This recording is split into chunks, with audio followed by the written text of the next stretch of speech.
The Life and Sad Ending of Dionne Warwick. Dionne Warwick was born Marie Dionne Warrick on December 12, 1940, in Orange, New Jersey.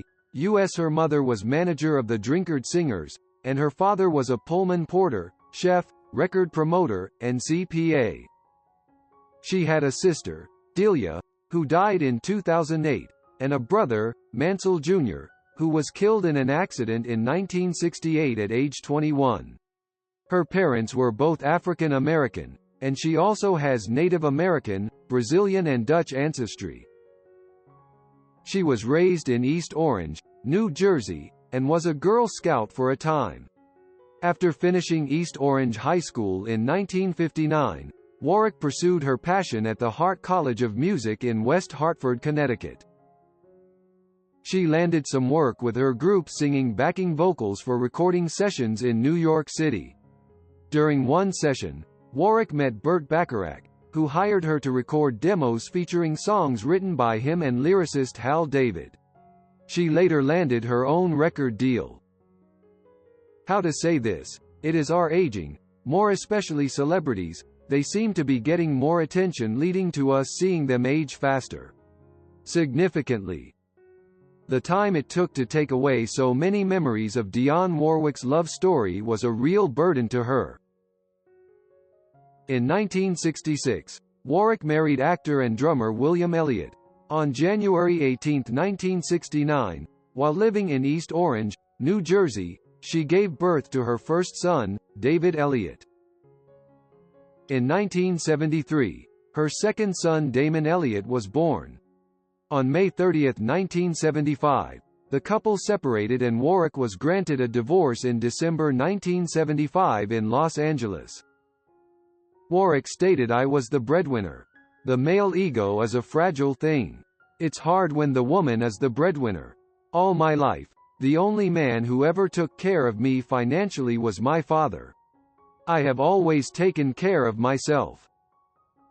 Yes, and what she said before, the basis for her to be the breadwinner of the family, the career she chose, with her passion for acting and music, she burned herself with passion. Love, along with it, is money. She loves money. She knows that life without money will be very difficult. Other singers joined the Gospelaires from time to time, including Judy Clay, Cissy Houston, and Doris Reiki Troy, whose chart selection Just One Look when she recorded it in 1963, featured backing vocals from the Gospelaires. After personnel changes, the Gospelaires became the recording group The Sweet Inspirations, who had some chart success but were much sought after as studio background singers. The Gospelaires and later The Sweet Inspirations performed on many records cut in New York City for artists such as Garnet Mims, The Drifters, Jerry Butler, Solomon Burke, and later Warwick's recordings, Aretha Franklin and Elvis Presley. Warwick remembered, in biography, that after school, they would catch a bus from East Orange to the Port Authority terminal, then take the subway to recording studios in Manhattan, perform their background gigs and be back at home in East Orange in time to do their school homework. Her background vocal work would continue while Warwick pursued her studies at Hart. While she was performing background on the Drifters' recording of their 1962 release Mexican Divorce, Warwick's voice and star presence were noticed by the song's composer, Burt Bacharach, a brill-building songwriter who was writing songs with many other songwriters, including lyricist Hal David.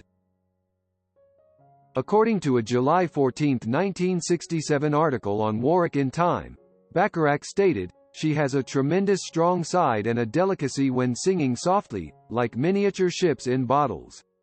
Musically, she was no play-safe girl. What emotion I could get away with.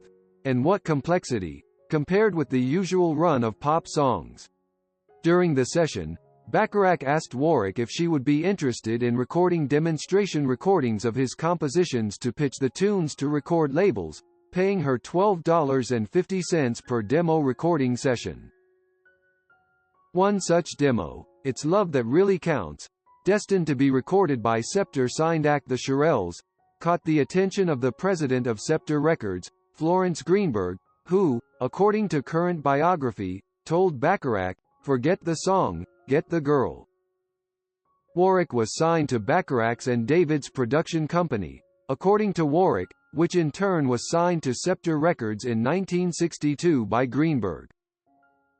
The partnership would provide Bacharach with the freedom to produce Warwick without the control of recording company executives and company A&R men. Warwick's musical ability and education would also allow Bacharach to compose more challenging tunes. In November 1962, Scepter Records released her first solo single, "Don't Make Me Over," the title of which Warwick supplied herself when she snapped the phrase at producers Burt Bacharach and Hal David in anger. Warwick had found out that "Make It Easy on Yourself," a song on which she had recorded the original demo and had wanted to be her first single release, had been given to another artist, Jerry Butler. From the phrase "Don't Make Me Over," Bacharach and David created their first top 40 pop hit and a top 5 U.S. R&B hit. Warwick's name was misspelled on the singles label, and she began using the new spelling, Warwick, both professionally and personally. After "Don't Make Me Over" hit in 1962, she answered the call of her manager, left school, and went on a tour of France, where critics crowned her Paris Black Pearl, having been introduced on stage at Paris Olympia that year by Marlene Dietrich. The two immediate follow-ups to "Don't Make Me Over," "This Empty Place" and "Make the Music Play," charted briefly in the top 100. Her fourth single, "Anyone Who Had a Heart," released in November 1963, 16, was Warwick's first top 10 pop hit in the U.S. and an international million-seller. This was followed by "Walk On By" in April 1964, another major international hit and million-seller that solidified her career. For the rest of the 1960s, Warwick was a fixture on the U.S. and Canadian charts, and much of her output from 1962 to 1971 was written and produced by the Bacharach-David team. Warwick weathered the British invasion better than most American artists. Her biggest UK hits were "Walk On By" and "Do You Know the Way to San Jose?" In the UK, a number of Bacharach-David Warwick songs were recorded by British singers Cilla Black, Sandy Shaw, and Dusty Springfield, most notably Black's "Anyone Who Had a Heart," which went to number 1 in the UK. In the 1967 Cash Box poll, she was second to Petula Clark, and in 1968's poll second to Aretha Franklin. Playboy's influential music poll of 1970 named her the top female vocalist. In 1969, Harvard's Hasty Pudding Society named her Woman of the Year. Warwick was named the best-selling female vocalist in the Cash Box magazine poll in 1964, with 6 chart hits in that year. Cash Box named her the top female vocalist in 1969, 1970, and 1971. The mid-1960s to early 1970s were a more successful time period for Warwick, who saw a string of gold-selling albums and top 20 and top 10 hit singles. "Message to Michael," a Bacharach-David composition that the duo was certain was a Monts song, became a top 10 hit for Warwick in May 1966. The January 1967 LP "Here Where There Is Love" was her first RIAA-certified gold album, and featured Alfie and 2 1966 hits, "Trains and Boats and Planes" and "I Just Don't Know What to Do with Myself." Alfie had become a radio hit when disc jockeys across the nation began to play the album cut early in 1967. Alfie was released as the B-side of a Bacharach-David ballad, "The Beginning of Loneliness," which charted in the Hot 100. Disc jockeys flipped the single and made it a double-sided hit. Bacharach had been contracted to produce Alfie for the Michael Caine film of the same name and wanted Warwick to sing the tune, but the British producers wanted a British subject to cut the tune. Cilla Black was selected to record the song, and her version peaked at 95 upon its release in the US. A cover version by Cher used in the American prints of the film peaked at 33. In the UK and Australia, Black's version was a top 10 hit. Warwick performed the song, and when the film became a success in the early weeks of 1968, disc jockeys flipped the single and made the single one of the biggest double-sided hits of the rock era and another million seller. At the time, RIAA rules allowed only one side of a double-sided hit single to be certified as gold, but Scepter awarded Warwick an in-house award to recognize Valley of the Dolls as a million-selling tune. The single Do You Know the Way to San Jose was also a double-sided hit, with the B-side Let Me Be Lonely charting at 79. More hits followed into 1971, including Who Is Gonna Love Me charting at 32, 1968 with B-side Always Something There to Remind Me becoming another double-sided hit.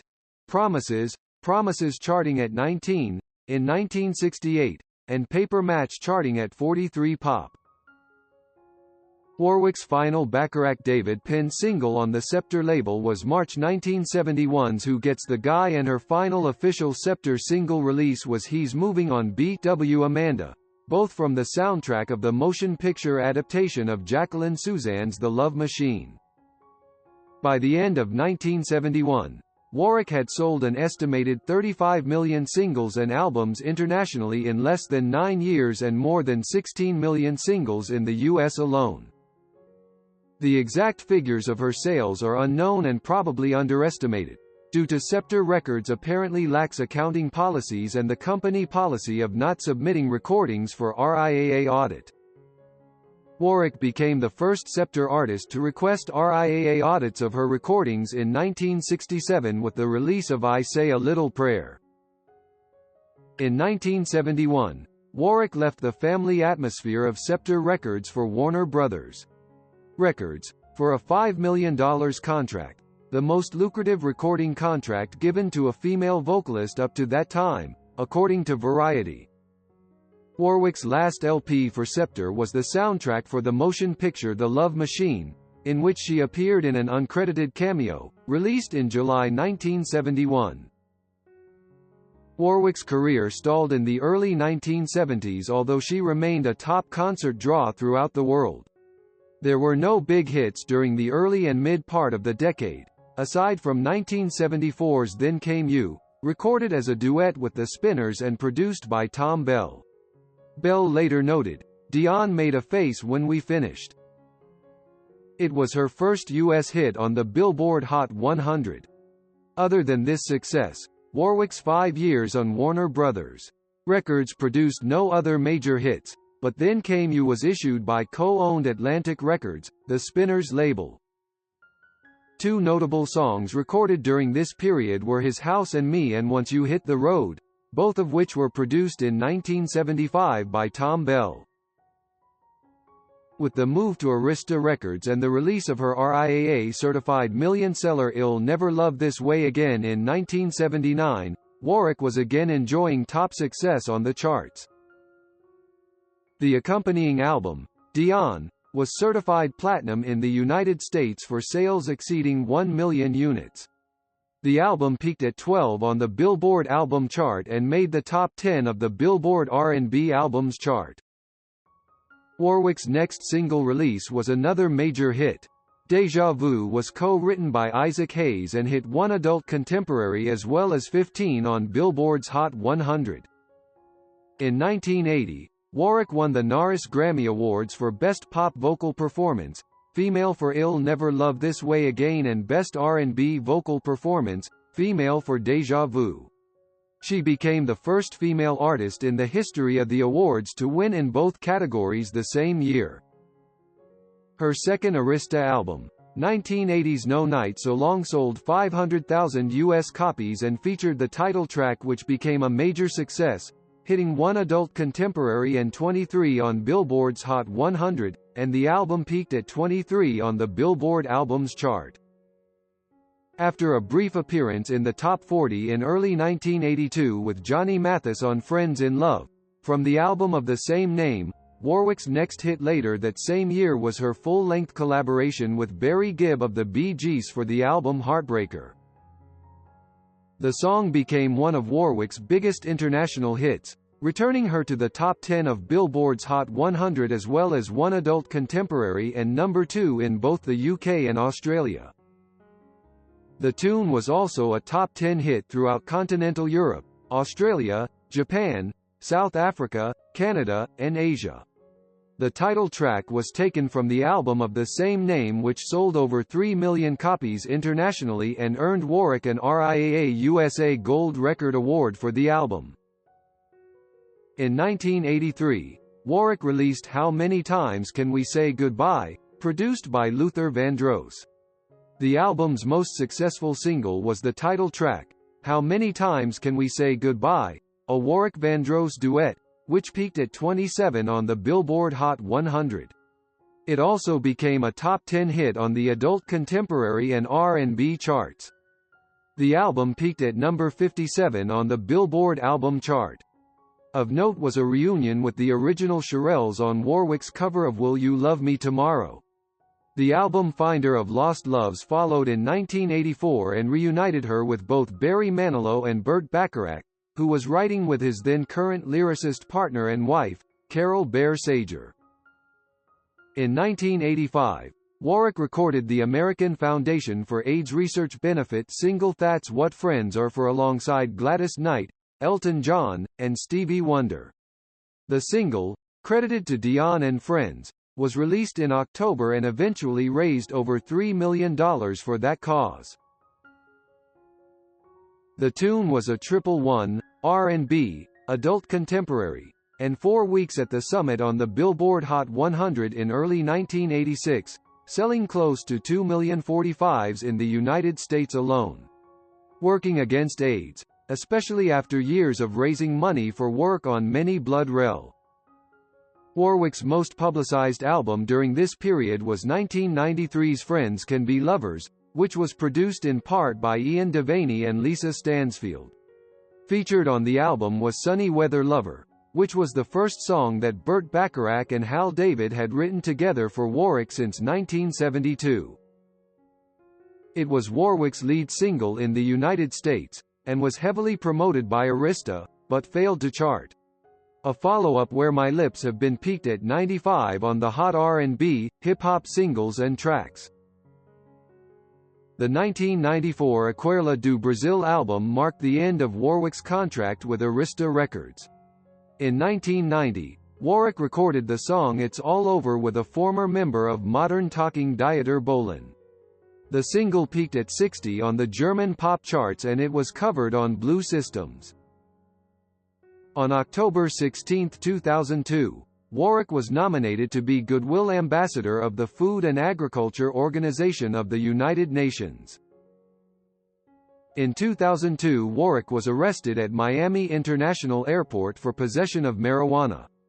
It was discovered that she had 11 suspected marijuana cigarettes inside her carry-on luggage, hidden in a lipstick container. She was charged with possessing marijuana totaling less than 5 grams. In 2004, Warwick's first Christmas album was released. The CD, entitled My Favorite Time of the Year, featured jazzy interpretations of many holiday classics. In 2007, Rhino Records re-released the CD with new cover art. In 2005, Warwick was honored by Oprah Winfrey at her Legends Ball. She appeared on the May 24, 2006, fifth season finale of American Idol. Warwick sang a medley of Walk On By and That's What Friends Are For, with longtime collaborator Burt Bacharach accompanying her on the piano. In 2006, Warwick signed with Concord Records after a 15-year tenure at Arista, which had ended in 1994. Her first and only release for the label was My Friends and Me, a duets album containing reworkings of her old hits, very similar to her 1998 CD Dionne Sings Dionne. Warwick made the top 250 delinquent taxpayers list published in October 2007. Among her singing partners were Gloria Estefan, Olivia Newton-John, Winona Judd, and Reba McEntire. The album peaked at 66 on the top R&B hip-hop albums chart.